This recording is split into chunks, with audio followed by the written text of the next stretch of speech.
So, where do I even begin with Baccano? It's a question that even the show itself seems to struggle with. Baccano is wildly unpredictable, it's brazenly chaotic, it's uproarious and insane, and yet the entire story is masterfully constructed and neatly placed together to create a full and brilliant picture in the end.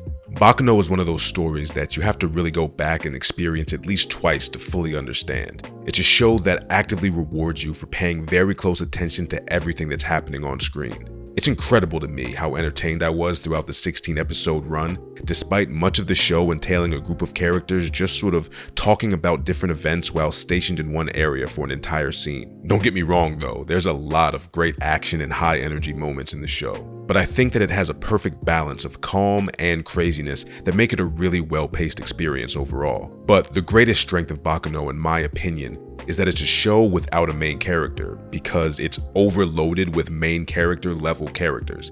And that's a weird sentence, but don't focus on that right now. Lad Rousseau's crazy yet somehow lovable and charming ass would be a top tier big bad villain in almost any other story. But in Baccano, he's just one of a rogue's gallery of villains, and he's probably one of the weaker ones, all things considered. Firo would be a great main hero in a lot of different stories as well, but out of all the quote-unquote heroes in Baccano, he gets maybe the least amount of screen time. Yet I always seem to remember the few great scenes and moments he does have very vividly whenever I rewatch the show. Isaac and Miria are such an iconic comedic duo, and they could have an entire series solely based on their escapades alone. Though I wouldn't call them the main characters or the true focus of the show, I would call them the glue of Baccano, and they probably intersect between and appear in more stories than any other of the characters. The story of the alchemists on the ship who make a deal with the devil to be given immortality is already its own story outside of the main train ride massacre storyline, and that could also be its own show as well. The wacky and mysterious team of information brokers called the Daily Days have enough characters and branching plot lines to make up their own show, and I can't forget about Jacuzzi and his gang of misfit anti-heroes either. Every moment of seeing their great chemistry together on screen made me wish I got more of them joking around with each other as well as saving each other's lives when they needed it most. And don't even get me started on this motherfucker right here. The fact is, I'm never gonna be killed. So remember this. Mercy and compassion are virtues that only the strong are privileged to possess. And I am strong. That's why he's the GOAT! The GOAT! There is too much. There's legitimately too much to analyze, discuss, and review within Baccano. I cannot explain how good Baccano is. That's the title of the video for a reason. I'm not sure anyone could adequately explain and analyze this show. In terms of a plot summary, I won't summarize the full story of Baccano any more thoroughly than this. It's a wide-branching story that jumps through time, but mainly focuses on a train massacre that happened in the early 1930s. On this train was a gang dressed in white, a cult dressed in black, a small crew of thieves, and a notorious serial killer who all clashed in an unbelievably bloody battle that was covered up by the government due to several factors, one of the biggest being proof of fucking immortality. And there's so much more to the story than that, but it would legit take hours to unravel it all. And unfortunately, long-winded explanations aren't really my thing. But the fact that the writers were able to fit so much into so little and do it so efficiently and creatively and have none of the major plot lines feel like they were rushed or underdeveloped might be the most impressive thing about the show. Some anime take hundreds of episodes to get to the point, or just get to the good part. Baccano is never not in the good part, and it's always quick to the point. But there are actually some weak spots here and there. As much as I love Isaac and Miria and their whole ignorantly stumbling into saving the day and brightening everyone's lives thing, I do think certain characters only exist in the show to further bolster their shtick. Like Shez and his whole arc of being an immortal kid who was tortured by his mother, sister, brother? I'm not really sure who that character was, but after Shez kills them, we don't really know what he does after that. And then he's on the train to meet Misa in New York and devour him for some reason. But while he's on the train, he wants to kill other people. I don't know. His character felt like the least developed and most poorly explained out of all the main cast. And then there's Mr. Smiles, Huey LaFerre, the Senator, and the Devil, and I guess they have their own game that they're playing behind everyone's back. This was also not really that well developed and kind of haphazardly explained, but credit to the writers because it really wasn't a big focus in the story except for a quick moment in the flashback episode on the ship and at the very end of the show. So no harm, no foul there. And also, I wasn't really a big fan of Punk with Big Wrench. I know he has a name, but seeing as he is literally the only character in the show that I didn't really like, I don't really care to remember it. I think the writers were trying a little too hard to make him weird and eccentric, and it just came off as overzealous to me, especially considering he was supposed to be Lad Rousseau's number 2 and the main antagonist of the OVA episodes. Kinda disappointing. But as far as weak points go, that's really all I got. Sure, the story is confusing as hell the first time you watch it, and possibly even the second or third time. You may never fully understand everything that happens in Baccano. I for damn sure know that I still don't. But as I've said literally since the beginning of this channel, understanding is overrated. You don't need to understand what's going on in Baccano to love it.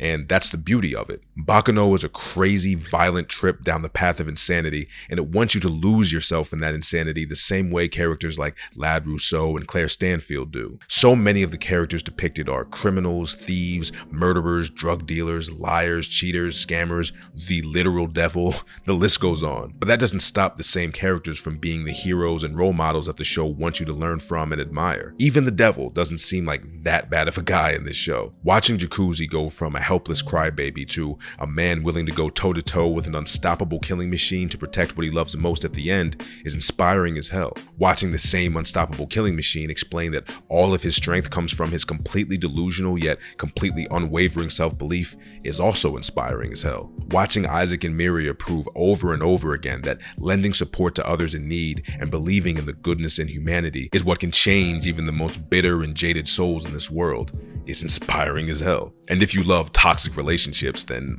Baccano might be the show for you. Lad and Lua, the rail tracer and the quiet goth chick with the big ass knife, even Isaac and Miria, despite being so upbeat and positive, are still just a couple of thieves at the end of the day. The show throws these characters at you who are traditionally represented as the worst of the worst in society, yet many of them turn out to be the most likable and captivating people in the show. In reviews like this, I usually like to pick my favorite episodes and dissect and highlight their strengths and why I love them so much, but aside from the first episode, which is a beautiful mess of foreshadowing, time hopping, and whirlwind character introductions, the middle episode that explains the history of certain characters' immortality, and the last episode, which wraps things up in maybe the most fitting way any story has ever been wrapped up, every other episode feels too tightly connected to the others to just single one of them out. They're all the same crazy mashup of mind-bending material that creates the inexplicably genius creation that is Baccano. I first watched Baccano over a year ago with the intent of making a video about it, and for over a year I have been unable to adequately and succinctly explain my feelings about all of the different elements of this show. This video is the best I could do. So in closing,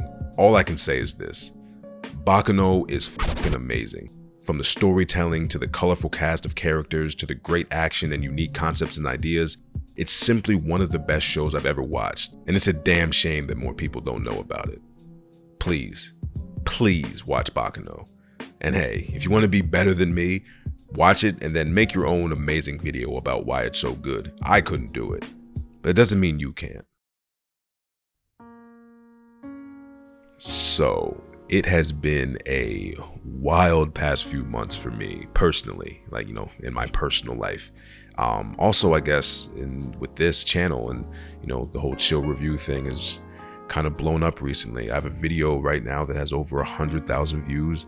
I have no idea how that happened, but I can't say thank you enough to everyone who's watched, shared, liked, commented, everything. Over these last few weeks, seeing the growth in the channel, seeing the response to a video I made a year ago and how it's blown up and how that's changed the course of this channel and everything like that has been amazing. Getting to talk with so many like-minded people through the comments and things like that. It feels just crazy that the second I truly put my all into this is when it started to pay off. That's when people started to find my videos. Over the last couple months, people started to watch more. So like I said, can't thank you guys enough for all your support, everything you've done over the last couple months.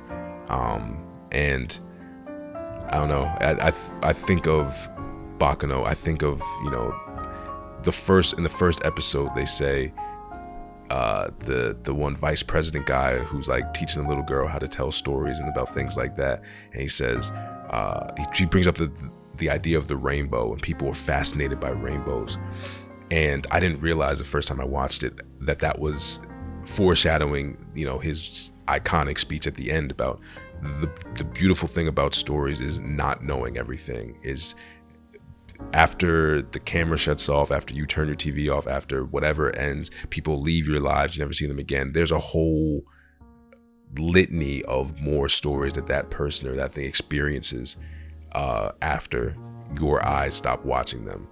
There's just so much more to life that you have yet to experience and that you don't know will happen. And that's been, the motivating thing for me in these darker times, is that things are bad now, but I don't know what's going to happen later. Things could get worse, things could stay the same, things could get better than I ever imagined. And right now they're getting better. So that's something that I can look forward to, I guess, hang my hat on for now. But yeah, thanks for watching.